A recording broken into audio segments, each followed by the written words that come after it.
स्वागत है आपका हमारे YouTube चैनल में। एग्जाम का एक दिन बचा है, कल एग्जाम है सुबह। तो 8:30 रिपोर्टिंग टाइम है, 10:30 से 1:30 तक एग्जाम है, 3 घंटे। उम्मीद है आपकी तैयारी बहुत अच्छी चल रही होगी। और हमने लास्ट मोमेंट पे एक रिवीजन वीडियो फिर से बनाया। हम लास्ट ईयर का जो पेपर था, जो इस फरवरी में ही आई थिंक एग्जाम हुई थी, 17th ऑल इंडिया बार एग्जामिनेशन, उसका हमारे पास क्वेश्चन पेपर है। हम इस क्वेश्चन पेपर को डिस्कस करेंगे, आपके साथ एक छोटा सा डेमोन्स्ट्रेशन होगा कि क्या थॉट प्रोसेस चलनी चाहिए आपके पास, आपसे भी इस एग्जाम को क्लियर करने के लिए। देखते हैं हमें कितने क्वेश्चन आते हैं, देखते हैं आपको कितने क्वेश्चन आते हैं। चलिए। पहला क्वेश्चन है the title of the constitution of India is laid down in following on which of the articles. तो जनरली स्टैट्यूट में टाइटल और एक्सटेंशन जो है वो सेक्शन 1 में दिया गया है, पर कॉन्स्टिट्यूशन में ऐसा नहीं है। तो कॉन्स्टिट्यूशन हम में एक इसमें एक्सेप्शन है इस रूल का। ऑप्शन वाइज जाएंगे। हम्म, आर्टिकल 1 में नहीं है और 5 में फिर सिटीजनशिप की बात करी गई है, 390 तो रिपील हो गया है। हम्म, ये आप इंडेक्स में देखेंगे कॉन्स्टिट्यूशन के, तो फिर भी आप समझ जाएंगे कि ये चीज 390। 393 ही आंसर बनेगा। हम्म। आगे बढ़ते हैं। Second question, constitutional provisions of fundamental rights are given under which part of the constitution of India. ये एक तो जनरल नॉलेज की बात है, ठीक है, सबको पता ही होगा। चलो नहीं पता फिर तो भी आप इंडेक्स खोलोगे तो पार्ट 1 पार्ट 2 पार्ट 3 लिखा होगा आपके सामने, आप पढ़ के लगा सकते हो। पार्ट 3 आंसर है fundamental right. Question number 3। By which of the following Amendment Act of 1985 anti-defection law was added in Constitution of India? ये 52nd कॉन्स्टिट्यूशनल अमेंडमेंट से हुआ था। ये थोड़े बहुत अमेंडमेंट जो है उसका ब्रीफ पता होना चाहिए। या तो आपके बैरक में, अगर आप मतलब आपके बैरक में अमेंडमेंट्स की लिस्ट दी गई हो तो वेल एंड गुड, आप वहां से देख सकते हो। नहीं है तो फिर आपको याद रखना पड़ेगा। कुछ कुछ इंपॉर्टेंट अमेंडमेंट्स हैं तो वो आप याद रखिएगा तो बेटर रहेगा आपके लिए। फिर सेक्शन 4 है। क्वेश्चन 4। क्वेश्चन 4 है। सेक्शन 4, अभी इतने सारे हमने स्टैचू डिस्कस किया तो ये आदत ही हो गई है। Question number 4, in which one of the following cases the supreme court decided that a constitutional amendment is a law within the meaning of Article 13(2) and therefore if it violates any of the fundamental rights it may be declared void। तो हमने, अगर आपको याद है तो article 13 discuss करते वक्त हमें मतलब कॉलेज में भी किसी भी लेक्चर में आप देखे होंगे तो जब आर्टिकल 13 डिस्कस की जाती है तो 3 डॉक्ट्रिन डिस्कस की जाती है। एक तो है कौन सी, doctrine of eclipse, doctrine of severability severability और फिर डॉक्ट्रिन ऑफ कलरेबल लेजिस्लेचर। हाँ, तो इसमें डॉक्ट्रिन ऑफ एक्लिप्स जो था ना, वो इसमें आएगा। ठीक है। और ये बात Golaknath versus state of Punjab में कही गई। हम्म। तो इसका आंसर ये बनता है। फिर uniform civil code in India is directive principle of state policy. अगर आप कॉन्स्टिट्यूशन का बैरक निकालेंगे उसमें आर्टिकल 44 देखेंगे तो यूसीसी के बारे में बात करी गई है। Question number 6, as per Article 16, no citizen shall, on ground only of dash of the following, become ineligible for or discriminated against in respect of any employment or office under the state।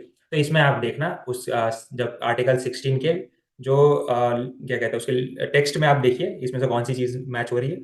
जहां तक हमने देखा, as एक criteria नहीं होता, बाकी तीनों इस ऑप्शन में एज है। एज एज और एज, तो ये जो है एज वाला क्राइटेरिया जो है वो निकल जाएगा। निकल जाएगा और ऑप्शन ए सही हो जाएगा।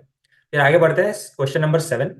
The minimum number of judges who are to sit for the purpose of deciding any case involving a substantial question of law as to the interpretation of the Constitution or for the purpose of hearing any reference under Article 143 shall be।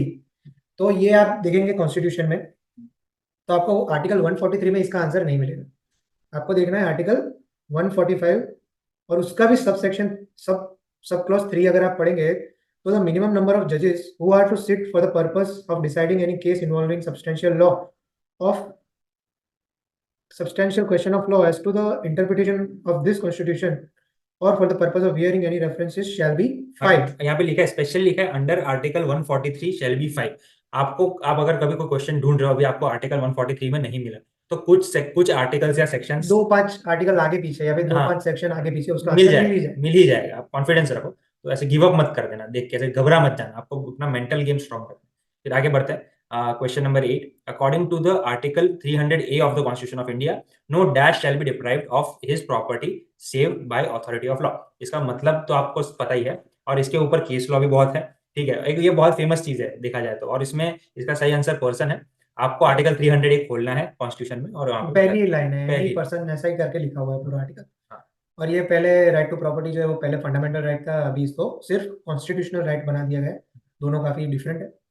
वो भी याद रखिएगा। फिर आगे का question है, which of the following is not law according to article 13 of Indian constitution. तो rule, acts, bylaws, customs, usage, ये सारे जो है वो लॉ की डेफिनेशन में आएंगे अंडर आर्टिकल 13। तो none of this is not a law. आपको डाउट होता है, आप आर्टिकल 13 इंडियन कॉन्स्टिट्यूशन का खोल के देख लो, उसमें जो लैंग्वेज यूज की है इसमें ये सारी चीजें मेंशन है। ठीक है, चलिए आगे बढ़ते हैं। Question number 10, which of the following schedule deals with union list, state list, concurrent list in the constitution of India. किसी भी बैरक में शेड्यूल तो दिए ही होंगे, आप शेड्यूल में देखिए, शेड्यूल 7 इसका सही आंसर होगा। फिर आगे बढ़ते हैं। 11th क्वेश्चन जो है वो बात करता है, under section 82 and 83 of Indian penal code an offence is punishable if it is done by a child. तो पनिशेबल कहा गया है, इसमें जो है वो एक्सेप्शन हमें दिए गए 82 और 83 में कि any child below 7 years of age, उसने कोई ऑफेंस कर दिया तो वो पनिशेबल नहीं माना जाएगा। फिर ऑप्शन डी देखेंगे तो of above 7 years of age but below 12 years not having attend sufficient maturity, ये भी एक एक्सेप्शन में आएगा। फिर ऑप्शन सी है 10 years, इसमें इसकी तो कोई बात ही नहीं करी गई है दोनों सेक्शन में, तो हमारा आंसर होगा बी। आगे बढ़ते हैं।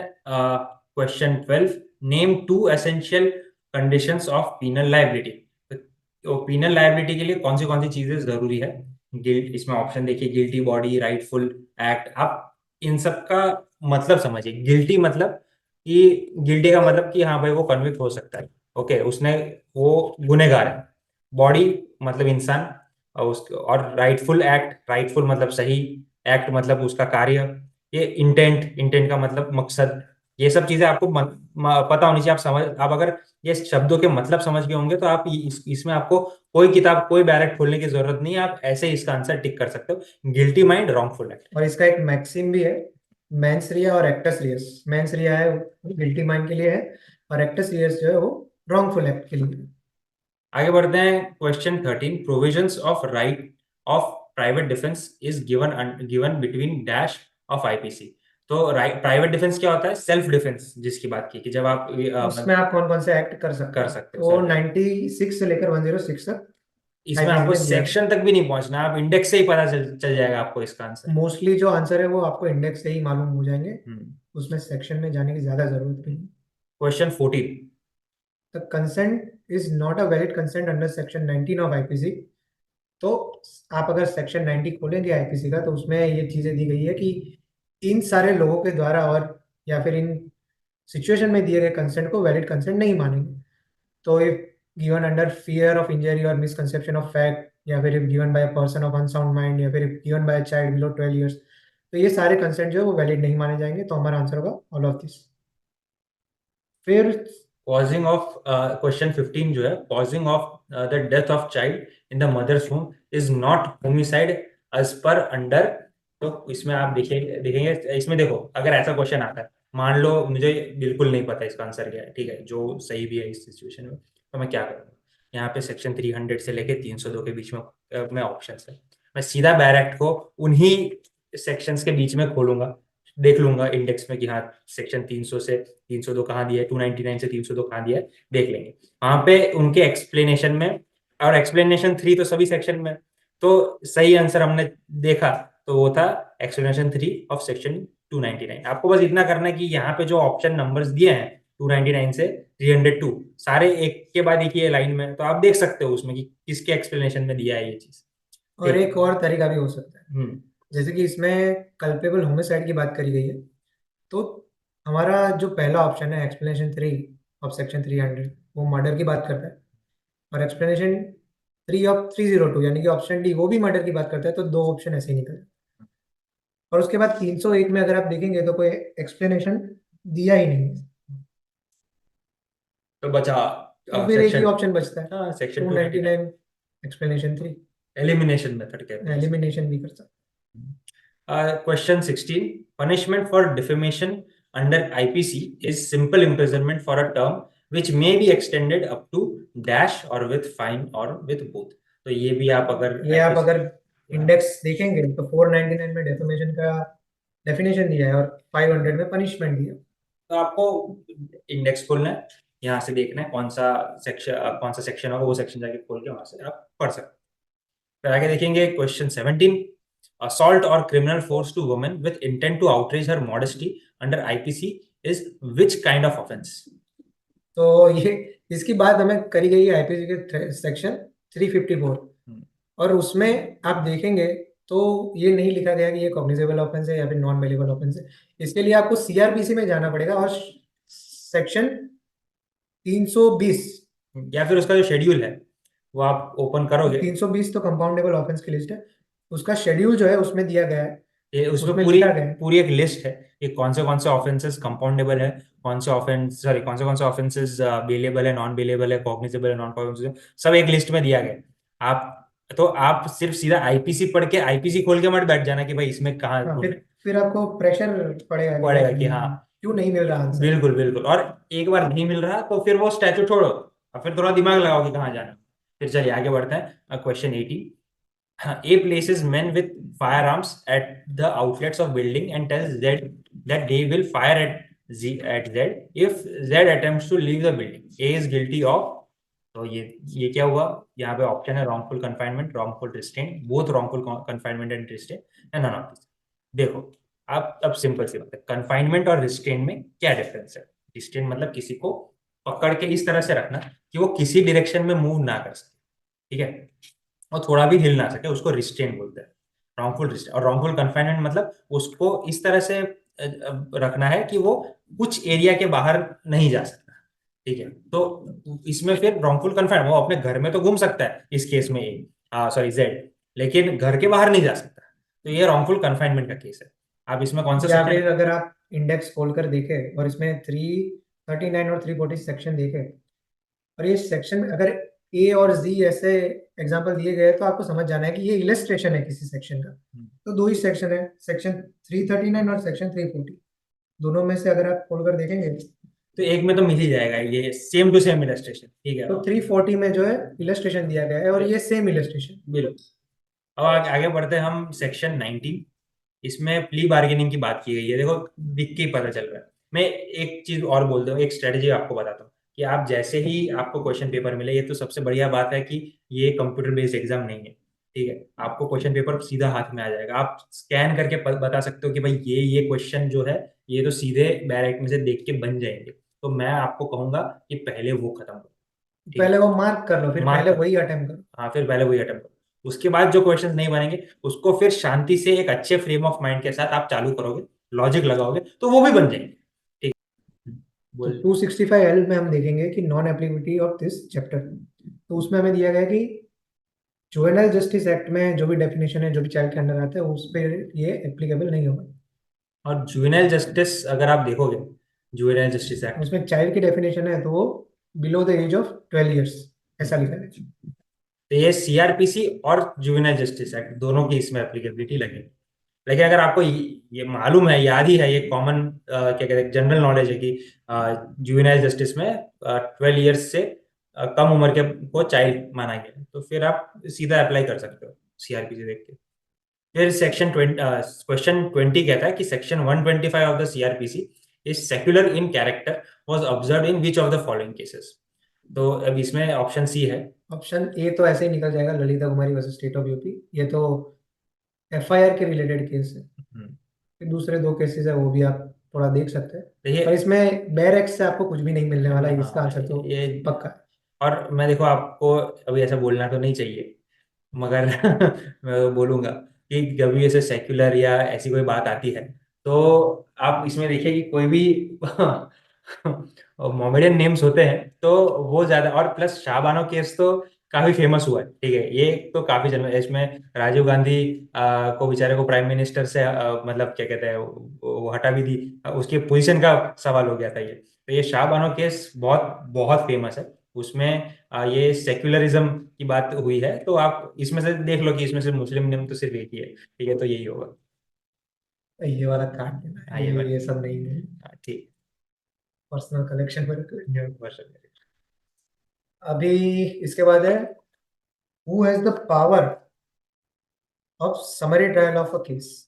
समरी ट्रायल का पावर किसके पास है? तो इसमें देखो chief judicial magistrate, metropolitan magistrate, any magistrate of first class specifically empowered bye, first मतलब जीएमएफसी की बात की गई है, ठीक है। तो जीएमएफसी के जस्ट ऊपर आता है सीजेएम, और सीजेएम के जस्ट इक्वल होते हैं मेट्रोपॉलिटन मजिस्ट्रेट। ये तीनों यहाँ पे क्या कहते हैं होंगे। ये तो आप अगर इसमें जुरिस्डिक्शंस पढ़ोगे सीआरपीसी में, तो आपको उसमें समझ में आ जाएगा।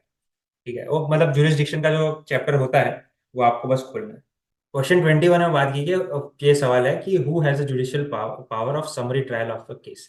अभी यहाँ पे आपको ये पता करना है कि ये कौन से इसमें कौन सी स्टैट्यूट खोलोगे। तो तो पहले तो ये हाँ प्रोसीजर की बात करता है, हाँ तो सीआरपीसी खोलेंगे, हाँ, उसमें इंडेक्स में जाएंगे। इंडेक्स में जाएंगे, समरी ट्रायल कौन से चैप्टर में लिखा है। चैप्टर 21 लिखा है हमारा समरी ट्रायल्स। हम्म, उसमें आप इंडेक्स से ही मालूम कर सकते हो कि 260 जो सेक्शन है वो पावर टू ट्राई समरीली बात करता है। बात उसमें आप जाओगे तो वहां पे ये तीनों की बात की आप सेक्शन 20 में देखोगे तो ये तीनों चीज, तीनों ऑप्शंस जो है वो उसमें कवर किए गए हैं। तो तो all all of of these this. इसका सही आंसर है। फिर question 22, which section deals with the processes to compel appearance under code of criminal procedure. तो ऑप्शन से देख लो, पहला ही ऑप्शन हमारा है 61 to 90, तो वो देख लेते हैं। ये रहा, उसमें लिखा है process to compel appearance, simple है। इंडेक्स खोल के आप बैठेंगे तो आपके बन जाएंगे सारे क्वेश्चन ये। फिर क्वेश्चन 23 में दिया पूछा है। An offence for which a police officer may arrest a person without warrant. Without warrant मतलब कॉग्निजेबल ऑफेंस है, और विथ वारंट है तो नॉन कॉग्निजेबल ऑफेंस है। क्वेश्चन 24 देखेंगे, in a summons trial case instituted on a complaint wherein the summons has been issued to the accused, the non appearance or death of the complainant shall entail। तो इसमें देखिए चारों option में से आप पहले तो इसमें अगेन इंडेक्स खोलेंगे तो आपको चैप्टर 19 जो है वो भी ये चीज बात करता है, समझ सेक्शन 249 में, पर वो वारंट केस की बात करता है। फिर चैप्टर 20 में समन्स केस की बात है, उसमें अगर आप देखेंगे सेक्शन 256, तो इसका आंसर हो जाएगा इधर डिस्चार्ज और acquittal depending on the facts and circumstances of the case. आगे बढ़ेंगे।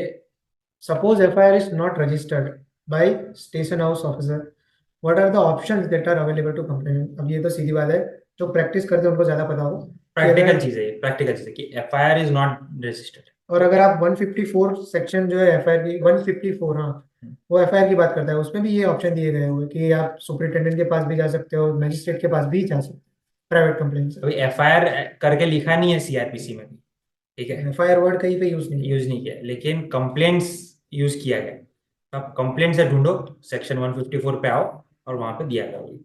और जब भी एफआईआर की बात आती है तो डायरेक्ट 154, 156, 157 ये वाले सेक्शन ही देखना है। ठीक है, आगे बढ़ते हैं। Question 26, any police officer making an investigation under section 160 of CRPC cannot require the attendance of a male at a place other than the place of his residence, who is। अब इसमें किसकी बात की गई है। ये या तो ये कह रहा है कि सबसे छोटे या फिर जो बुजुर्ग है उनको बुलाना नहीं है पुलिस स्टेशन, उनको वही जाके अटेंड करना है, कोई पुलिस कंप्लेन आई है या फिर अदरवाइज। आपको इसमें भी कुछ नहीं करना है, इसमें तो सेक्शन नंबर भी सेक्शन क्वेश्चन नंबर भी दिए। क्वेश्चन में दिया है। आपको सेक्शन नंबर खोलना है, फिर जाके उसमें टेक्स्ट पढ़ना है, वहां पे ये साफ साफ लिखा गया है। ठीक है, चलिए अब आगे बढ़ते हैं। क्वेश्चन 27 में, if someone lies before the court on affidavit, how it can be tackled by the advocates. तो अब इसमें हमने देखा है कि एक perjury application can be filed. इसका मतलब क्या है, if perjury, someone lies before the court on affidavit, अगर आपने ऑन ओथ जो है वो एफिडेविट एक फाइल कर दिया कोर्ट के सामने, और फिर आप उसके अगेंस्ट कुछ कहते हैं, तो उसको पर्जर कहना कहते हैं। झूठ बोल। अपनी ही गवाही को आप झूठा कह रहे हैं, उसको पर्जरी कहते हैं। तो ऐसे केसेस में एडवोकेट जो है पर्जरी एप्लीकेशन भी फाइल कर सकते आगे बढ़ते हैं। Question 28, proclamation for person absconding shall be published as follows. तो अब ये प्रोक्लेमेशन, प्रोक्लेमेशन किस में आएगा, सीआरपीसी में। सीआरपीसी का इंडेक्स खोलना है, प्रोक्लेमेशन सब देखना है। प्रोक्लेमेशन कौन से चैप्टर में दिया गया, प्रोक्लेमेशन एकदम शुरुआत में दिया है।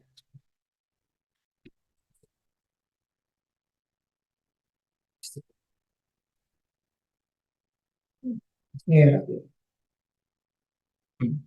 ये इसमें दिया गया है चैप्टर 6 के में सी पार्ट जो है प्रोक्लेमेशन एंड अटैचमेंट। तो आप इंडेक्स आप ध्यान से देखोगे उसमें सब मिल ही जाएगा। आपको उसमें डायरेक्टली खोल देना है सेक्शन 83, 82, 83। वहां पे जितनी भी चीजें दी गई है वो आप मिला मिला के देख सकते हो कि इसमें से सारे ऑप्शन सही है। हम लोग एक एक ऑप्शन डिस्कस नहीं करेंगे, मगर आप जाओगे वहां पे ऐसे इस तरह से इंडेक्स में ढूंढ के, तो आपको सबके जवाब मिल जाएंगे। क्वेश्चन 29। आप सीपीसी में आ गए, सिविल सिविल पार्ट हमारा थोड़ा वीक। हैवी रहता है हमेशा। हाँ, और वो काफी कॉम्प्लिकेटेड चीज रहती है, मगर इसमें भी कोई दिक्कत नहीं, तो वो समझते हैं ऑल इंडिया ऑप्शन का। ऑप्शन ऑप्शन के थ्रू जाएंगे। ऑप्शन के थ्रू जाएंगे। थोड़ा सा क्या कहते हैं, जनरल नॉलेज, थोड़ा दिमाग लॉजिक लगाएंगे। लॉजिक लगाने की बात, इसमें लॉजिक ही है और कुछ नहीं। इसमें आपको मैंने पहले भी ये ट्रिक बताई है कि इसमें देखना है आपको कि यहाँ ऑर्डर 38 से ऑर्डर 41 की बात की गई है। आपको सीपीसी खोलना है, इंडेक्स में जाना है, ऑर्डर्स में। इनफैक्ट आप इसमें सीधा आप इंडेक्स में से ही देख सकते हो कि किसमें कौन सा ऑर्डर दिया गया। वहां पे ऑर्डर 39 बात करता है टेम्पररी इंजेक्शन और इंटरलॉकेटरी ऑर्डर, मिला लो, आगे बढ़ो, चलो। क्वेश्चन 30। अभी इसमें देखो, ये एप्लीकेशन बेस्ड क्वेश्चन, तो आपको एप्लीकेशन बेस्ड लॉजिक क्वेश्चन लगाने होते हैं। हमें लॉजिक लगाना थोड़ा, और माइंड थोड़ा ओपन रख के इसको अप्रोच करना है। और इसमें भी देखा जाएगा तो आप, अगर आपको पता है कि इलस्ट्रेशन में कौन से में आ रहा है, तो आपको वहां पे चले जाना। A is tradesman in Ahmedabad, B carries on business in Delhi, B by his agent in Ahmedabad buys goods of A, request A to deliver them to Western Roadways Transport Company. A delivers the goods accordingly in Ahmedabad. A may sue B for the price of the goods। कहाँ पे, अभी ये समझे, चलो ए और B दोनों tradesman थे, दोनों के बीच में कुछ डील हुआ, और इसमें अगर ए को बी पे सूट फाइल करना है, तो वो कहाँ करेगा।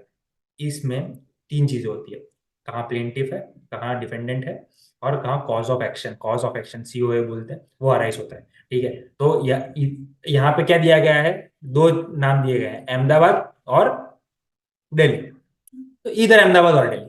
ठीक है, यहाँ प्लेंटिफ है, जहाँ डिफेंडेंट है। कॉज ऑफ एक्शन यहाँ पे स्पेशली कहीं पे स्पेसिफाई नहीं किया है कहाँ, मतलब कॉज ऑफ एक्शन लाएगा। तो आप ये दोनों, ये ऑप्शन सी सही है। आगे देखेंगे question 31। Which of the following section of civil procedure code deals with the concept of res judicata. ये देखिए, आपको कुछ चीजें तो याद नहीं, होनी इसमें चाहिए। अगर आप इंडेक्स में देखेंगे, सेक्शन का नाम ही है सेक्शन 11 रेस जुडिकाटा। हाँ, ज्यादा दिमाग नहीं लगाना। लगा पूछ अगर लीजिए। रेस सब जुडाइज पूछा होता तो इसके आगे का सेक्शन सेक्शन हाँ, और 10। उसमें रेस सब्जुडाइज नहीं लिखा गया, अरे लेकिन उसमें रेस सब जुडाइज नहीं लिखा, उसमें स्टे ऑफ सूट्स लिखा। हाँ, तो उसमें आपको याद रखना वो है कि वो याद रेस्ट रखना। सब्जुडाइज किया है। ठीक है, चलिए आगे बढ़ते हैं। Question 32। Mister X, mister Y, mister Z are jointly and severally liable for 10,000 rupees. तो ये अच्छा, आप पढ़िए, और एक्स वाई जेड आ गया, तो इसमें समझ में आता है कि ये इलस्ट्रेशन में से लिया है।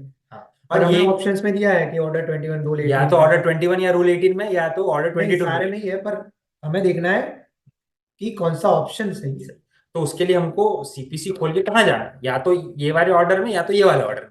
ठीक है, सबसे पहले जाएंगे ऑर्डर 21 में। ठीक है, ऑर्डर 21 में रूल 18 जाएंगे, तो वहां पे आपको उसके 18 में ही इलस्ट्रेशन मिल जाएगा, ये एग्जैक्टली सेम। और वहां पे लिखा है कि is joint may treat his joint decree and cross decree under this order.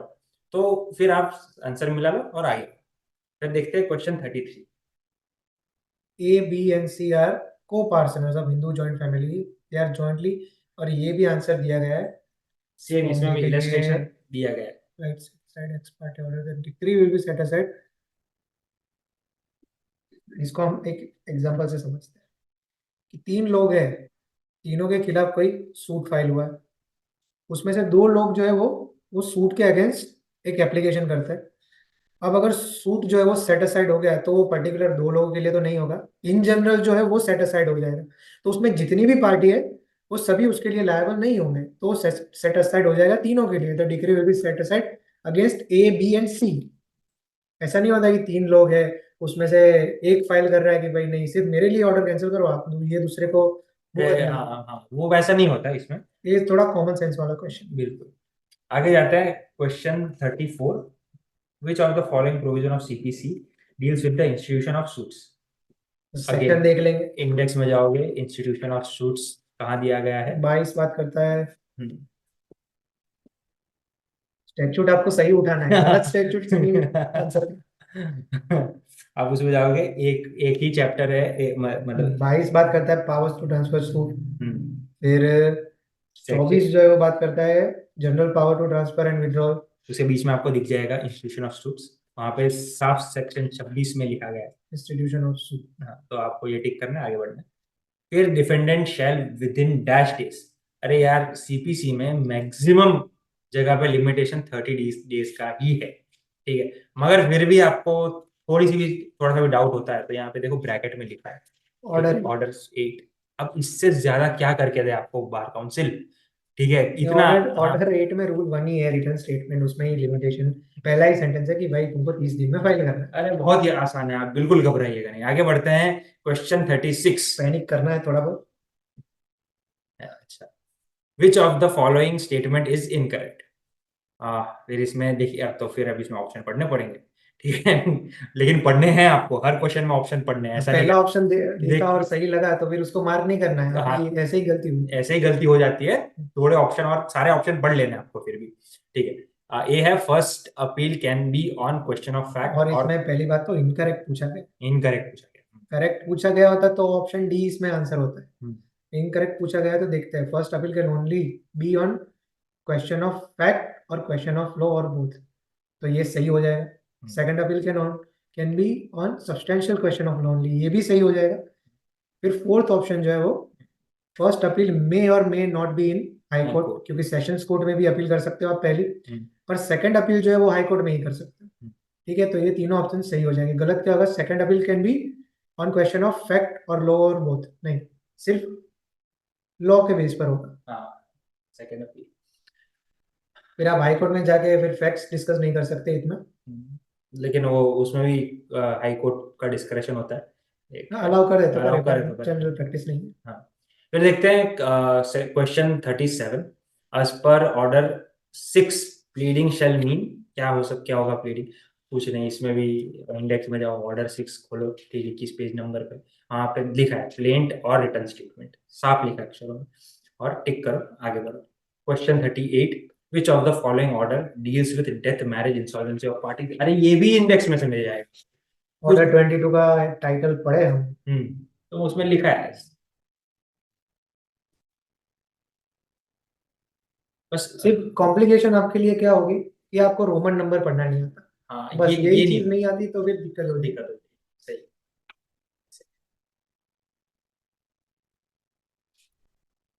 फिर आगे बढ़ते हैं, क्वेश्चन हाँ, 40। ये 22 में लिखा है death marriage and insolvency of. Love death robot, ठीक है। और फिर किसी ने देखा आगे देखना बिल्कुल।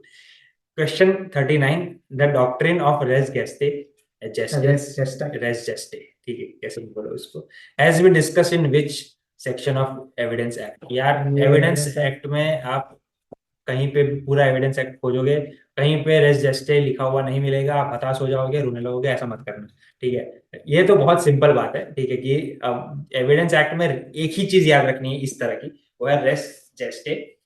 जो ये क्या होता सेक्शन है, 6 में दिया है, और ये क्या हुआ है वो वीडियो में आगे बताया हुआ है। हमने, आप हमारा देखोगे इंडियन एविडेंस एक्ट के ऊपर वीडियो, तो आपको पता चल जाएगा। उसमें बताया हुआ है सेक्शन 6 के बारे में हाँ, डिटेल इट्स एन में। एक्सेप्शन टू हियर्स एविडेंस, बस इतना ही बोलो, ठीक है। फिर आगे देखेंगे question 40, when the liability of a person who is one of the parties to the suit depends upon the liability of a stranger to the suit, then an admission by the stranger in respect of his liability shall be an admission on the part of the person who is the party to the suit। अरे बाप रे यार, पढ़ते पढ़ते थक गया मैं, इतना लंबा क्वेश्चन ये है। सेक्शन 19 का इंडेक्स, अगर आप टाइटल पढ़ोगे तो यही यही यही टाइटल चीज ही है। बस कुछ नहीं करना है, इंडियन सबसे पहले क्वेश्चन देख रहे हो, इसमें लिखा है इंडियन एविडेंस एक्ट, तो वो स्टैट्यूट निकालना है, उसका इंडेक्स खोल देना है। इंडेक्स खोल दोगे तो आप आधा तो क्वेश्चन नहीं बन गया। चलो फिर आगे बढ़ते हैं, क्वेश्चन 41, जुडिशियल एविडेंस। क्या मतलब है जुडिशियल एविडेंस का, इसमें आप देखोगे evidence received by courts in proof और डिसप्रूफ ऑफ फैक्ट्स, यही होते हैं जुडिशियल। जुडिशियल मतलब कोर्ट्स इंक्लूडेड। बाकी कैसे कैसे जुडिशियल की होता है, बात करते हैं तो फिर हम पुलिस और उसकी बात नहीं करेंगे। नहीं करें। बाकी कैसे कैसे एविडेंस होता है, फैक्चुअल एविडेंस होता है, ठीक है, कि जो किसी फैक्ट, कोई फैक्ट हुआ है या नहीं हुआ है, उसको क्या कहते हैं, प्रूव या डिसप्रूव करने के लिए होता है। आगे बढ़ेंगे, क्वेश्चन 42 में, which of the following is not a document according to Indian Evidence Act. तो डॉक्यूमेंट जो इंडियन एविडेंस एक्ट है उसमें डेफिनेशन है उसका, डॉक्यूमेंट अगर आप पढ़ेंगे तो उसमें लिखा गया है कि कोई भी चीज अगर लिखी गई है expressly describe on a substance तो वो डॉक्यूमेंट हो जाएगी, और ये सारी चीजें उसमें एग्जाम्पल्स डेफिनेशन, में दी गई है। डेफिनेशंस में भी दी गई है। देखिएगा तो आपको पता चल तो none of this is not a document, ठीक है, मतलब सारे डॉक्यूमेंट है। जाएगा। Question presumption as 42। To dowry death, title है 113 बी का एविडेंस एक्ट में। आप भाई ये इसमें एविडेंस एक्ट नहीं लिखा है, सिर्फ वो आपको याद रखना है कि ये एविडेंस एक्ट में 113 बी में ढूंढना है। देखो, प्रिजम्पशन कीवर्ड है, हाँ, प्रिजम्पशन। प्रिजम्पशन। प्रिजम्पशन से आप एविडेंस एक्ट तक पहुंचोगे, ठीक है। फिर उसमें ये सारे सेक्शन के टाइटल देख लेना। चलिए आगे देखते हैं। Question 44, which of the following is not secondary evidence as per section 63 of Indian Evidence Act.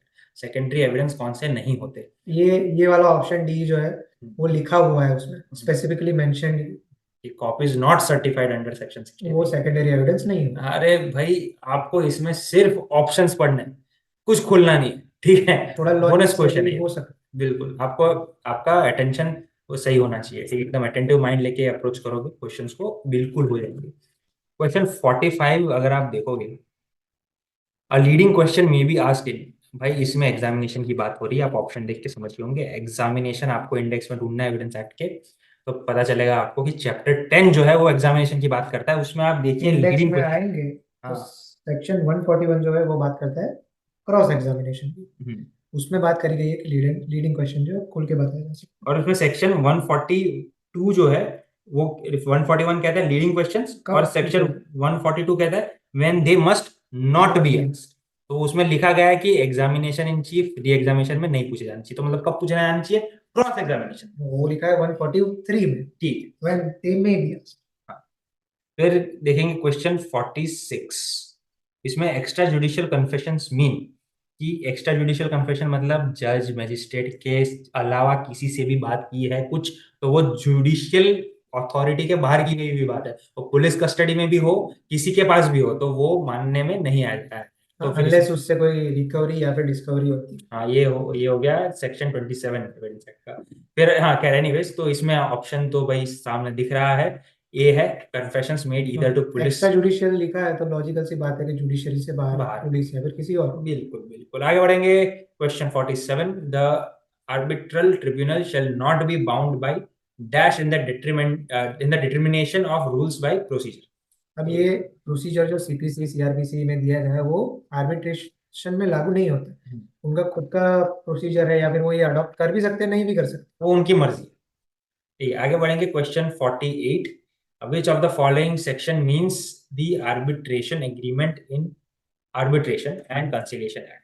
तो अब इसमें आपको कुछ नहीं करना, अगेन इंडेक्स खोलना है, इंडेक्स खोलना है आर्बिट्रेशन एग्रीमेंट का, वो कहाँ पे उसके बारे में बात की है, section chapter 7। 2 section 7 arbitration agreement. बिल्कुल, तुरंत मिल जाएगा, कोई कोई जल्दबाजी नहीं।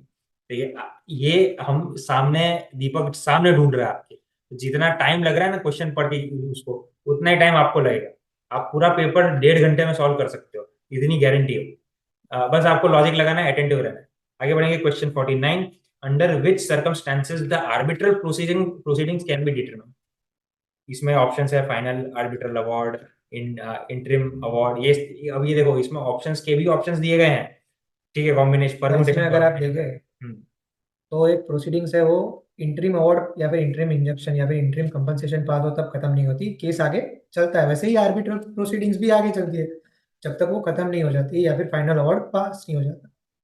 तो 1 और 3 जो कहता है फाइनल अवार्ड, और where the arbitral tribunal issue an order for termination, या तो आर्बिट्रल ट्राइब्यूनल खुद टर्मिनेट नहीं कर देता या फिर फाइनल आर्बिट्रल अवार्ड पास नहीं हो जाता। सिंपल, ऑप्शन ए सही है। Question 50, under section 29 of arbitration conciliation act, arbitral proceedings with more than one arbitrator, any decision of the arbitral tribunal क्या होगा? shall be made by whom? तो majority wins, majority of the majority की बात करी गई इसमें हाँ। बस। सेक्शन कौन से? सेक्शन 29 लिखा है ना इसमें। सेक्शन 29 लिखा है, आपको बस इंडेक्स में जाना है, सेक्शन 29 निकालना, वहां पे लिखा गया है। फिर देखते हैं question 51, the provision for maintenance pendant light. क्या होता है मेंटेनेंस पेंडेंट लाइट? मतलब लाइट समझाएंगे। हाँ, लिटिगेशन के दौरान या जो मेंटेनेंस देना पड़ेगा, जब तक तो हम ये केस फाइनल नहीं हो जाता तब तक मेंटेनेंस कौन देगा, कितना देगा, ठीक है, वो किस सेक्शन में दिया गया है? तो आपको सेक्शन एक्ट दिया हुआ है और नीचे सेक्शन की लिस्ट दी हुई है, तो उसमें से देख लो एक कौन सा है। हाँ, हिंदू हिंदू मैरिज एक्ट में हम कहीं 22 देखे तो वो नहीं है प्रोसीडिंग इन कैमरा। यहाँ पे तो उसकी कोई बात नहीं है, 23 बात करें तो डिक्री इन प्रोसीडिंग। डिग्री की बात नहीं 23 है। ये भी नहीं है। 24 बात करता है maintenance pendant light and expense of proceedings. लिखा गया है इंडेक्स में दोस्त, बस इंडेक्स खोलना है, आंसर में जाना है, आगे बढ़ना है। अभी देखेंगे हमारा favourite question, question 52। A Muslim wife may sue for divorce under the dissolution of Muslim marriage act 1939 section 2। इसमें स्टैट्यूट भी दिया गया है, सेक्शन भी दिया गया है, वहां जाके आपको सिर्फ पढ़ना है क्या लिमिटेशन। 2 इयर्स लिखा है उस सेक्शन में, बस सिंपल। बस हाँ, इसमें 2 इयर्स लिखा हुआ है। मिला तो आगे बढ़ो। चलो, ऐसे ऐसा क्वेश्चन हमें बहुत पसंद है, ठीक है, जहाँ पे सेक्शन भी लिखा है, स्टैट्यूट भी लिखा है, जाके पढ़ना है क्या है, मिला देना। और तब क्या होता है कि आपको कंफर्म होता है कि ये मार्क्स तो मुझे मिलेगा ही मिलेगा, ठीक है, आपको बिल्कुल कॉन्फिडेंस भी बढ़ता है। कॉन्फिडेंस भी बढ़ना। आप ऐसे टैली मार्क करते रहो कि इतने बन गए, जैसे ही 50 होते हैं निकल जाओ। नहीं नहीं, ऐसा मत करो, नेगेटिव मार्किंग नहीं है, सब मिला के ही निकलो, ठीक है। अभी बाहर जाके भी क्या ही करना है यार, उससे अच्छा कर लो थोड़ा, क्या पता कभी कुछ जिंदगी में काम आ जाए। कुछ काम नहीं आएगा, ये पास आउट नहीं लिखा है। नहीं ये नहीं, मतलब इतना ढूंढा है तो आपको भी थोड़ा सा क्या कहते हैं ऐसे रिफ्रेशर मिल जाएगा। आगे बढ़ते हैं, question 53। Muslim women has option to be governed by provisions of section 125 to 128 of CRPC 1973. Which section of the Muslim Women Protection of Rights on Divorce Act 1986 deals with it? तो इसमें जो act की बात करी गई है उसमें सिर्फ 7 ही सेक्शन है, सिर्फ 7 सेक्शन है। उसका इंडेक्स देखेंगे और उसमें सेक्शन 5 देखेंगे हम, option to be governed by the provision of section 125 to 128 of the act of 1972। इसमें एक सिंपल, दूसरे की बात कर, बस एक दूसरे की बात करें आपको। सीआरपीसी जो है वो ये वाले Muslim women's protection of right and divorce act की बात करता है, और ये बात करता है कि वो 125 सीआरपीसी की तरह बस मेहरबानी करके सारे बैरक ले जाओगे आप, तो आपको कोई कोई तकलीफ नहीं होगी। किसी चीज की टेंशन नहीं है आपको। फिर आप बढ़ेंगे आगे क्वेश्चन 54 पे। विच of the following is not a ground of wide marriage under section 11 of the Hindu marriage act, ठीक है। तो इसमें भी देखिए क्या होती है, मतलब is not a ground for of wide marriage, ठीक है। Not a ground for wide marriage मतलब जो वाइड एमिनिशियो, ठीक है, जो हो ही नहीं सकता, ये शादी हो ही नहीं सकती, ठीक है। किसी भी शादी में आते हैं लोग, ये शादी नहीं हो सकती, तो वो चाइल्ड मैरिज ये सिंपल सी बात है कि हाँ, हो सकती है शादी, पधारो हमारे देश राजस्थान, ठीक है। तो चाइल्ड मैरिज में please don't take offence on my language, ठीक है। तो वहां पे देखिए चाइल्ड मैरिज जो है वो शादी होती है, रिकॉग्नाइज नहीं होती 18 साल तक। कोई उसको मतलब चैलेंज करेगा तो वो यही जजमेंट आएगा कि ठीक है ऐसा 18 नहीं कह साल, सकते कि भाई चाइल्ड मैरिज हुई है तो फिर हाँ, ये आगे जाके वाइड मैरिज बन जाए। वॉइडेबल है, ठीक है, Void- वॉइडेबल है, लेकिन वॉइड नहीं, ठीक है। आगे बढ़िए, दोनों में डिफरेंस है। बाकी सारे अगर आप देखे ऑप्शन से हम्म, तो बाइगामी जो है वो वाइड मैरिज है, वो तो कोई समाज में सपिंडा एक्सेप्ट नहीं करता। रिलेशन वो भी वाइड मैरिज है, हाँ, डिग्री ऑफ प्रोहिबिशन ऑफ मतलब ये रिलेशन भी कोर्ट मतलब, ने ही मना कर दिया है। हाँ, तो ये सब वाइड का। तो आगे फिर आप एलिमिनेशन या फिर odd odd odd one one out out select करिए, ठीक है। क्वेश्चन 55। सपिंडा रिलेशनशिप मींस, सपिंडा का क्या मतलब है, ठीक है। ये आप जाओगे हिंदू मैरिज एक्ट 1955 खोलोगे, उसमें सापिंडा रिलेशन कहाँ दिया गया है। वैसे तो ये वाला कहीं पे भी बताया नहीं गया है। ग्राउंड्स ऑफ क्या कहते हैं, डिग्रीज वगैरह दिया होगा, देखो हिंदू मैरिज एक्ट में वाइड मैरिज खोलो, ठीक है, खोलो खोलो वाइड मैरिज, सपिंडा रिलेशन नहीं, उसमें वाइड मैरिज नहीं दिखा। Validity of marriage. ये सेक्शन 5 में रुक जा, ऐसा मेरे को लगा। Section 5 here the parties are not subpoena sufficient unless the customary governing which permits for marriage लेकिन between। क्या क्या उम्र है भाई, क्या second generation third generation with in degrees, ये नहीं दिया है, टू इसमें दिया नहीं है। ये आपको याद रखना है। सपिंडास की बात सेक्शन 5 के। देखो हम आपके सामने स्ट्रगल कर रहे हैं ये ढूंढने के लिए, तो आप समझ जाइए ऐसा क्वेश्चन अगर हाँ, नहीं ये रहा। देखो, चलो मिल गया। जब भी डेफिनेशंस में ही दिया गया है डेफिनेशन में दिया गया सब, सपिंडा रिलेशन, तो मैं शुरू डेफिनेशन एफ का है। फिर से शुरू। तो सेक्शन 55 देखते हैं, सपिंडा रिलेशनशिप मींस। तो भाई इसमें आप ढूंढते रह जाओगे, नहीं मिलेगा। ये इंडेक्स से नहीं मिलेगा, इंडेक्स से नहीं पर मिलेगा। आपको ये पता चल सकता है कि ये किसी टर्म की बात है, मीन्स पूछा है तो डेफिनेशन में जाना है। मीन्स मीनिंग मतलब डेफिनेशन से पता हिंदू चलेगा। मैरिज एक्ट, हाँ उसके डेफिनेशन में जाना है। हाँ, तो आप उसमें देखोगे तो डेफिनेशन एफ का आई देखोगे, मतलब पहला वो सपिंडा रिलेशन को डिफाइन करता है। आगे बढ़ते हैं क्वेश्चन 56। तो आपका आंसर होगा थर्ड जनरेशन मदर और फिफ्थ जनरेशन फादर। बढ़ते हैं आगे question 56। Which one of the following is not a ground of divorce in the Hindu Marriage Act? कौन से ग्राउंड होंगे डिवोर्स के? आप not a ground, not sorry, ground नहीं होंगे, ये नॉट नॉट वाला भी थोड़ा देख रहे हैं। बेसिकली ऐसा क्वेश्चन में ऑड वन आउट निकालना है। मेंटल डिसऑर्डर भाई बड़ी समस्या है। वेंट्रल डिसीज इन कम्युनिकेबल फॉर्म भाई बड़ी समस्या है। ठीक है, इनक्यूरेबल अनसाउंड, वो भी बड़ी समस्या है। Living separately for less than 3 months, इतना लॉन्ग डिस्टेंस नहीं कर सकता कोई कपल, तो उसको कपल होने की कोई राइट नहीं है, उसको भाई डिवोर्स करा दिया नहीं जा सकता। ठीक है सेक्शन इसमें 3 महीने के लिए तो जॉब से भी मतलब छुट्टी लेकर घूमने चले जाते हैं। यार 3 महीना क्या है, मतलब यार सबैटिकल हो गया शादी। ठीक है, तो इसमें ऑप्शन डी है सही, living separately for less than 3 months. आगे बढ़ेंगे question 57। Indian Christians can obtain divorce under which of the following enactments? यार देखो, हो सकता है, सब पॉसिबल है कि आपके पास कोई स्टैच्यूट नहीं है, और अगर वो स्टैच्यूट नहीं है तो आमतौर पे आपको फिर आगे बढ़ जाना चाहिए। लेकिन अगर आप अपने मेमोरी पे थोड़ा रिकॉल, थोड़ा जोर देंगे तो आपको पता चल जाएगा। देखो, इंडियन डिवोर्स एक्ट पीरियड, अब ये जो है इसके पीरियड कब है? स्पेशल मैरिज एक्ट में तो भाई विद इन रिलीजन की बात की गई है, तो वो नहीं हो सकता। स्पेशल मैरिज एक्ट 1872 में भी कुछ सिमिलर दिया गया होगा, या फिर जो भी है शायद इसमें इसका डेट गलत लिखा है, तो वो भी नहीं है। ठीक है, फिर इसमें क्रिश्चियन मैरिज एक्ट में डिवोर्स कैसे हो सकता है? ठीक है, या हो सकता है हिंदू मैरिज एक्ट में है जैसे, लेकिन क्रिश्चियन मैरिज एक्ट करके कैसे भी कोई करके आपको आंसर ये ला देना है क्योंकि हमने मार्क किया है। नहीं नहीं, देखो ऐसे ऐसे मैं इसको लॉजिक बताता हूँ। जो ब्रिटिशर्स थे, इंडिया में रहते थे, वो मतलब वो क्रिश्चियंस को अलग से नहीं लिखा उन्होंने। ठीक है, उन्होंने उसको इंडियन डिवोर्स एक्ट मान कह दिया।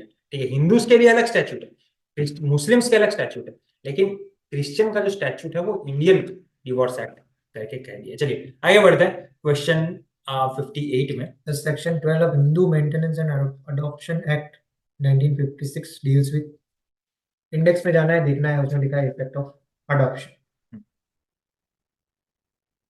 आगे बढ़ो। आगे बढ़ते हैं question 59। Which of the following categories of cases will not be entertain in public interest litigation? तो आपको थोड़ा सा इसमें भी दिमाग लगाना है कि कौन सा बहुत बड़ा केस है जिसमें ज्यादा लोगों का राइट का सवाल है। वैसे जो केस होते हैं वो पीआईएल हो सकते हैं।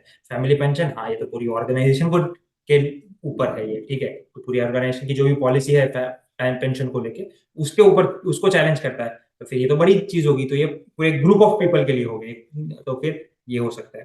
पिटिशंस फॉर राइट विक्टिम्स, ये भी हो सकता है। राइट विक्टिम्स जो है, नेग्लेक्टेड चिल्ड्रंस, ये भी एक बहुत छोड़ बड़ा दिए गए समुदाय हुए है। बच्चे।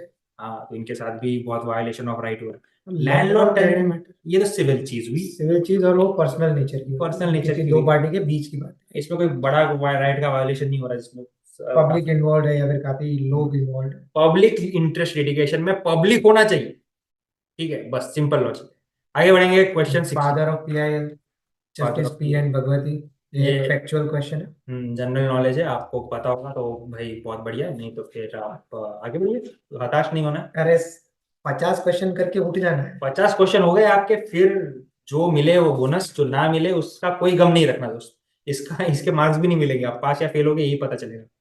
ठीक है, question 61। Which of the following is not a real purpose of PIL? Vindication of rule of law. अरे यार, देख के ऐसा लगता है कि ये हो सकता है, लेकिन नहीं है।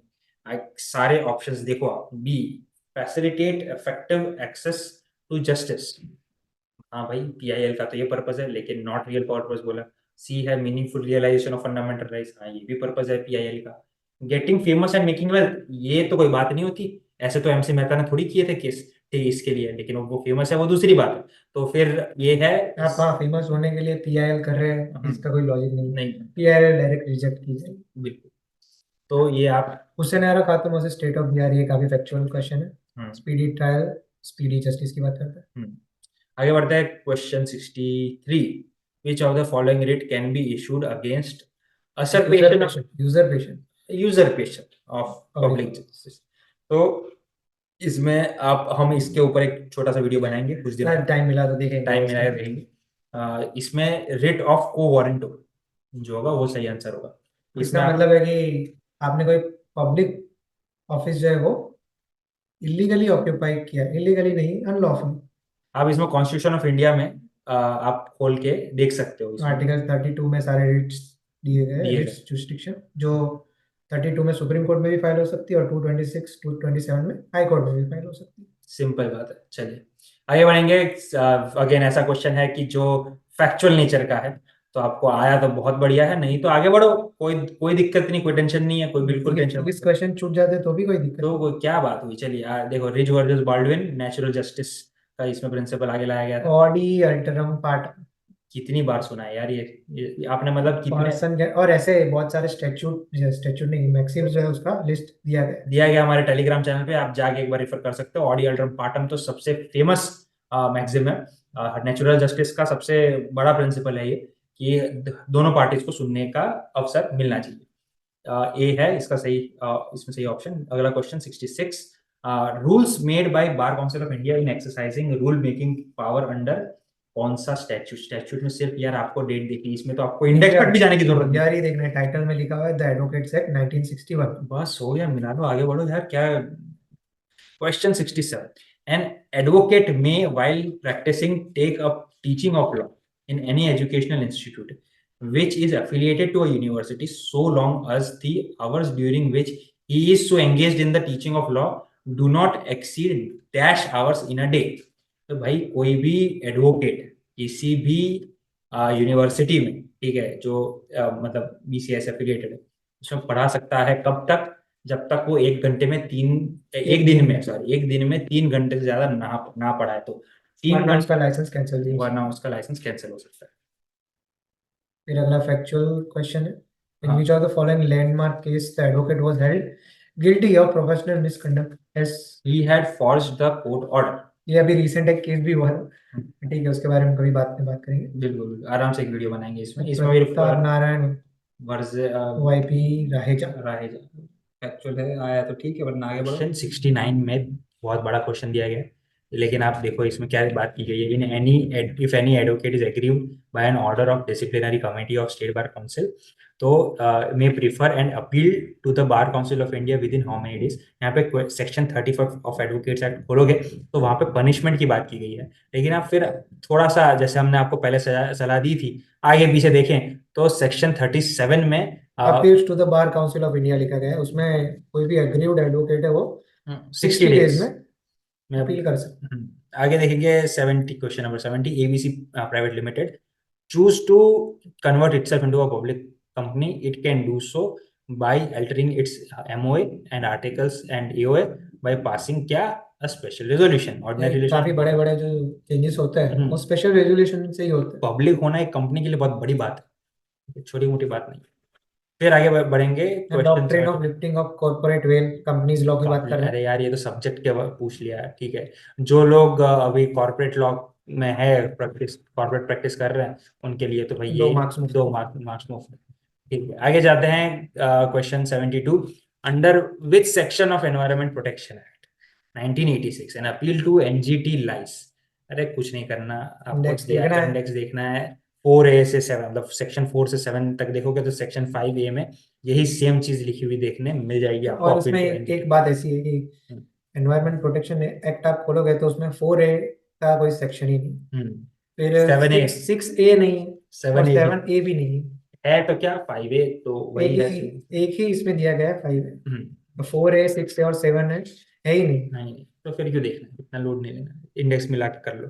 आगे बढ़ेंगे। Question 73, which one of the following fundamental duties relate to environmental protection. तो इसमें देखेंगे अभी ये आप क्या करोगे इसके लिए, एनवायरमेंट एक्ट खोलोगे नहीं, अब इसके लिए फंडामेंटल ड्यूटीज की बात कहाँ की है, आर्टिकल 51।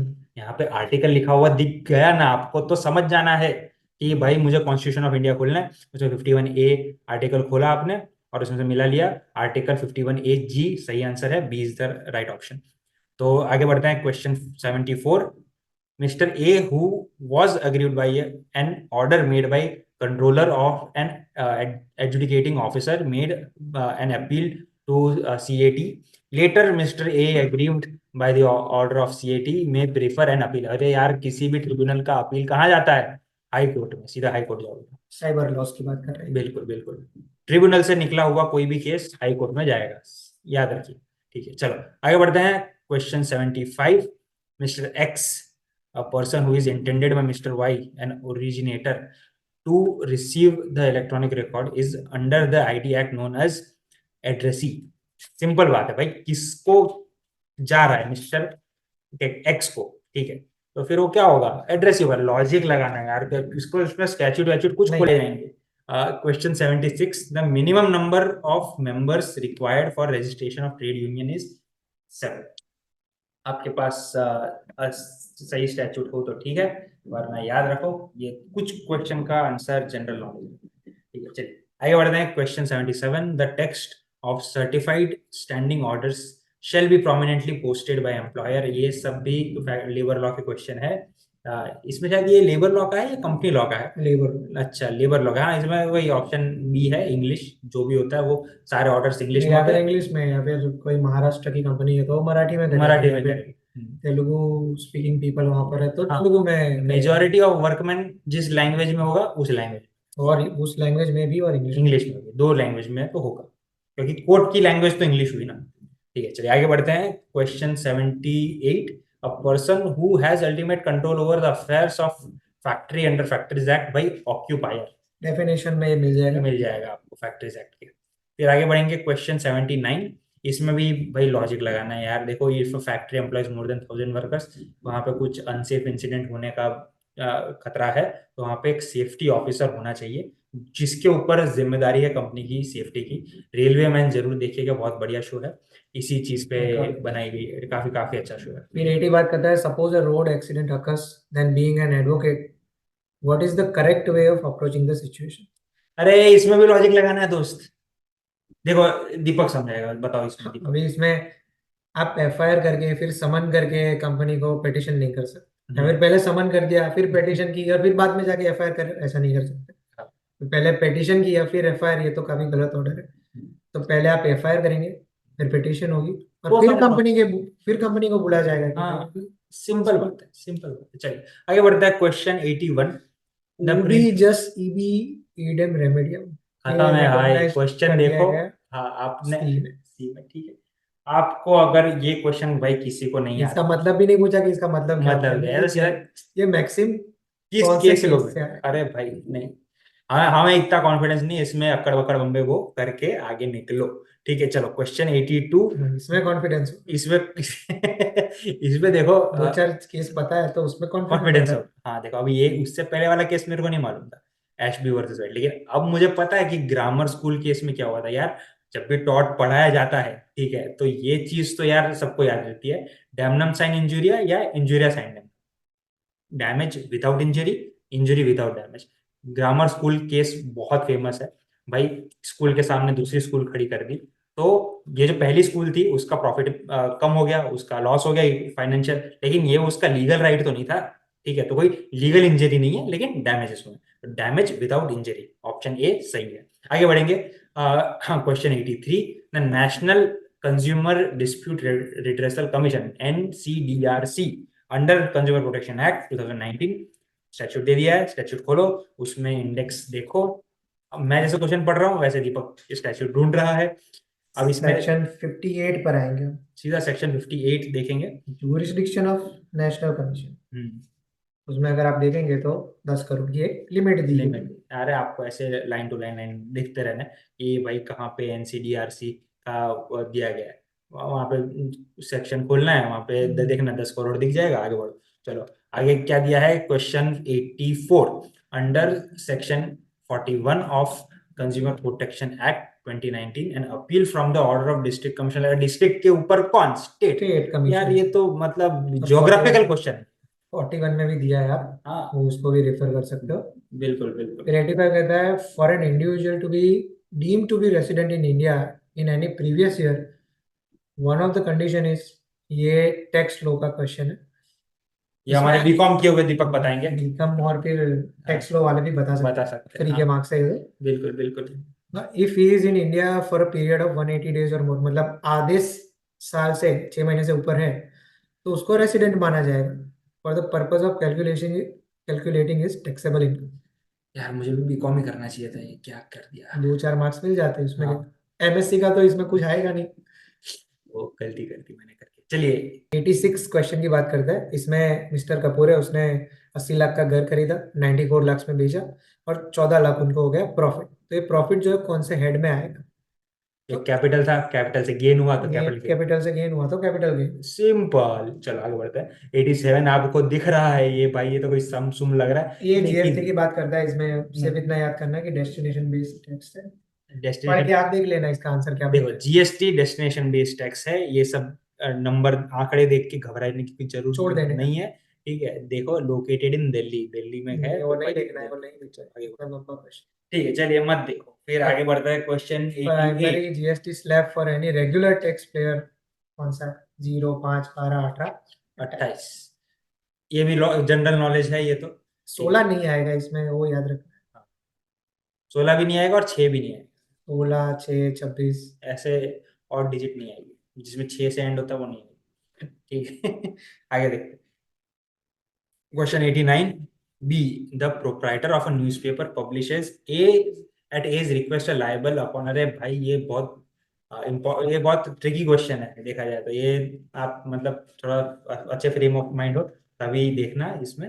बी द, नहीं, इसमें क्या लिखा है, लास्ट में लिखा है कि सेक्शन 224 ऑफ इंडियन कॉन्ट्रैक्ट। अरे अगर इसमें ए बी की बात करी है तो इलस्ट्रेशन ही होगा। हाँ, तो इलस्ट्रेशन है इस, और देखो उसमें लास्ट में लिखा है A is not liable to be upon indemnity. देखो लिखा है तो फिर क्यों फालतू में मेहनत कर। मेरे साथ में घबरा जाएगा लेकिन आप दीपक जैसे बने। ठीक है, सीधा इसमें सेक्शन कहाँ लिखा है वो हाँ, वो देख लेना। सेक्शन स्टैट्यूट, पहुंच फाल- जाओ, फालतू की मेहनत नहीं इलस्ट्रेशन करना। खत्म, एंड विद इन 15 सेकंड आपका क्वेश्चन का आंसर मिल गया। ठीक है, और क्या चाहिए आपको, फिर आगे बढ़ो। Question 90, a person whom the agent names to act for the principal in the business of agency. कौन बोल रहा है, प्रिंसिपल बोल रहा है? नहीं, एन एजेंट ही दूसरे एजेंट को दे रहा है, तो मतलब एजेंट ने क्या किया, सब्सटीट्यूट किया। तो फिर वो ऑप्शन बी, सब्सटीट्यूटेड एजेंट। आगे देखेंगे question 91, A dash injunction can only be granted by the decree made in the hearing upon merits of the suit, the defendant thereby perpetually enjoined from the assertion of a right or from the commission of the act which could be contrary to the rights of the plaintiff। तो ऐसा कौन सा type का injunction होगा जिसमें भाई? इसमें लिख दिया है डिफेंडेंट को परपेचुअली। परपेचुअली मतलब हमेशा के लिए इंजॉइन कर दिया गया। तो तो परपेचुअल, परपेचुअल इंजंक्शन। यार सिंपल है, क्वेश्चन में ही आंसर दिया गया। आप इसमें तो आपको कोई स्टैट्यूट खोलने की जरूरत नहीं है। चलिए आगे बढ़ते हैं।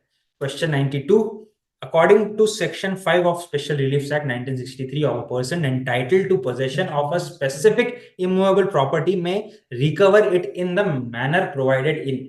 ऑप्शंस देखिए। देखो भाई, जो रिलीफ स्पेसिफिक रिलीफ एक्ट है वो सीआरपीसी से उसका कोई लेना देना वो नहीं क्रिमिनल मैनुअल में उसका कोई काम ही नहीं है, वो सिविल की बात है तो है। सिविल में ही जाएगा। ज्यादा, सिविल प्रोसीजर कोड से ही मूव करें। हाँ भाई, स्पेसिफिक रिलीफ है, फिर टोपा एक्ट है। हाँ स्पेसिफिक रिलीफ एक्ट का तो डेफिनेटली स्पेसिफिक रिलीफ एक्ट तो एक हो गई। ठीक है, फिर क्या होगा, सीपीसी होगा, टोपा होगा। सेक्शन 5 देखो किसके बारे में बात की है, उसमें लिखा गया है कि ये इस एक्ट, ये स्टैट्यूट लिखा गया है वहां पर, मिला पढ़ो मिलाओ आगे बढ़ो। क्वेश्चन 93 भाई, बहुत बड़ा क्वेश्चन ये भी। Where the mortgagor delivers possession of the mortgage property to the mortgagee and authorizes him to retain such possession until payment of the mortgage money and to receive the rents and profits occurring from the property in lieu of interest or in payment of the mortgage money, the transaction is called an dash mortgage, usurpatory mortgage, user fracture क्या बोलते हैं भाई नहीं मालूम, लेकिन ये है सही आंसर। क्यों? क्योंकि क्योंकि ये कंडीशनल नहीं है, सिंपल हाँ, नहीं है, और इंग्लिश क्या है वो पता नहीं। लॉजिक है इसमें एलिमिनेशन। ठीक है, कंडीशनल नहीं है, ये लॉजिक लगाओ तो आंसर मिलाओ, आगे बढ़ो। Question 94, in which of the following cases it was decided that a contract with minor is void. Mohori Bibee versus Dharmodas को, ये तो काफी फेमस केस है, फेमस केस। फेमस केस है। देखो, इसके बिना कॉन्ट्रैक्ट नहीं पढ़ सकता। देखो आया तो ठीक है, मैं ऐसा ऐसा मत समझो कि भाई दीपक को आता है तो भाई मेरे को भी नहीं आना चाहिए, नहीं, मेरे को नहीं आता। ठीक है, मेरे को नहीं आता। मुझे नहीं झूठ पता बोलता है। था, झूठ बोलता नहीं, मेरे को सही में नहीं आता था, या फिर भूल गया था भाई, मेरे को आता होगा लेकिन मैं अभी भूल गया था। तो कोई बात नहीं यार, इतना लोड मत लो, कौन से इसमें तुमको रैंक लाना है, एक क्वेश्चन नहीं है, चलो आगे। ऑल इंडिया रैंक है। ऑल इंडिया बार एग्जाम में ऐसा नहीं है, ठीक है। Question 95, which of the following is or are correct with following with respect to declaratory decrees and specific relief act? तो भाई देखो, declaratory decrease, specific relief act खोलो, उसमें ये सारे क्या सेक्शन मेंशन हाँ, इसमें कि इसमें क्या सेक्शन सेक्शन, 34 ऑप्शन में देखो सेक्शन 34, वो सेक्शन दिए हुए हैं। हाँ तो सेक्शन 34 के आजू बाजू ही होगा, तो वहां पे, तो वहां तक पहुंच जाओ, तो वहां पे इंडेक्स में ही लिखा है कि वो एक डिस्क्रिशनरी चीज है, ऑप्शन डिस्क्रिप्शन में डिस्क्रिशनरी इन नेचर, हाँ ठीक है, तो फिर सी सही आंसर है इसका, वो सेक्शन 34 और डिस्क्रिशनरी। टाइटल है इसका discretion of court as to declaration of status और राइट। चैप्टर डिस्क्रिशन का नाम है डिक्लेरेटरी डिक्रीज, ठीक है, तो हो गया यार, इतना ही बनाना है, ठीक है, आगे जाओ। Question 96, which of the following is not not a an negotiable negotiable instrument under as N I defined? Act. तो promissory note bills of exchange cheques ये सब होता ऑड है। One out, odd one out is the correct strategy. ये सारी चीजें एक दूसरे से लगती है except for billing receipt, billing receipt तो यार कोई इनवॉइस हुआ, ये कोई प्रॉमिस नहीं होगा किसी को हाँ पे करने पे का, करने का, कि ठीक है, पे करने के बाद आपको मिलता है। हाँ कि आपने पे कर दिया। फिर आगे बढ़ते हैं 97 question, according to right to fair compensation and transparency in land acquisition rehabilitation and resettlement act, सबसे बड़ा टाइटल जो है किसी एक्ट का तो वो ये है, इसमें appropriate government can acquire the land for which of the following purposes. यार आप ना इसमें अगर वो एक्ट लॉजिक लगाओगे तो खोलो भी ना तो भी आपको समझ में आ जाएगा किस किस के लिए लगा सकते हैं। आगे क्या क्या हो सकता है, स्ट्रेटेजिक पर्पसेस रिलेटिंग टू तो नेवल उसके मिलिट्री लिए एफर्ट्स, गवर्नमेंट एक्वायर कर सकती है। भाई डिफेंस के लिए तो जान दे सकते हैं हम, इसके लिए आप क्या बात करते हो, वाटर भाव की क्या बात करते हार्वेस्टिंग हो, और वाटर कंजर्वेशन स्ट्रक्चर सैनिटेशन इसके लिए कर ये कर सकती है। सकती है। फिर project for project affected families, मतलब किसी और प्रोजेक्ट में से कोई फैमिली अफेक्ट हुई है तो उसको री एस्टेब्लिश करने के लिए गवर्नमेंट लैंड एक्वायर कर सकती और चौथा है project for sports health care tourism है। ट्रांसपोर्टेशन और स्पेस प्रोग्राम, ये इसमें ये इंपॉर्टेंट। स्पोर्ट्स और टूरिज्म फिर ट्रांसपोर्ट, ट्रांसपोर्टेशन ये नहीं लगेगा, पर नहीं हेल्थ केयर वो और देख के आप स्पेस ऐसा मत समझो कि नहीं आएगा नहीं ये। ऐसा नहीं, हेल्थ केयर बहुत इंपॉर्टेंट चीज है, और स्पेस स्पेस प्रोग्राम भी बहुत प्रोग्राम ये इंपॉर्टेंट चीज है, तो ये कह के ले सकते हैं भाई जमीन किसी की, तो ऑप्शन डी सही है। फिर आगे बढ़ते हैं क्वेश्चन 98, स्पेसिफाइड पर्सन अंडर, वो जो सबसे बड़ा एक्ट है, मींस मतलब नाम जिसका सबसे बड़ा, means any person under that under other than, question 98, specified person under right to fair compensation and transparency in land acquisition, rehabilitation and resettlement act 2013 means any all of person, the above. भाई all of the above सही answer है, ठीक है।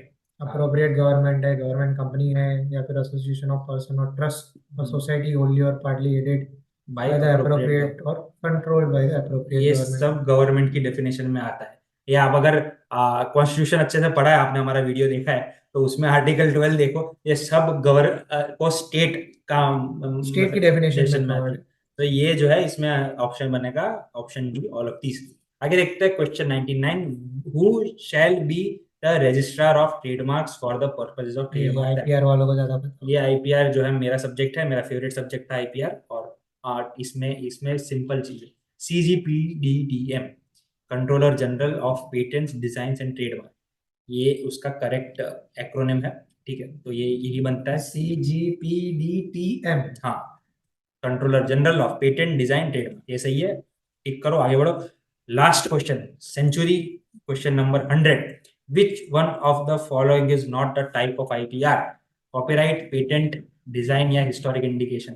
थोड़ा भी पढ़ा होगा IPR आपने, तो ये मिला लोगे, थोड़ा भी पढ़ा होगा, ठीक है, कि क्या होता है, तो आप पढ़ा लो। हम आईपीआर पे मैं एक स्पेशल सीरीज शुरू करूंगा यूट्यूब की, वो आप देखिए, इसमें सही ऑप्शन है डी, हिस्टोरिकल इंडिकेशन। चलिए आज इसके साथ हमारा ये वीडियो समाप्त होता है, सनसेट होने वाला है, अंधेरा हो उससे पहले हम ये वीडियो बना के अपलोड कर देंगे, आप देख के मजे से डिनर करके सो जाना, कल जल्दी उठ के पहुंच जाना अपने एग्जाम सेंटर, ठीक है।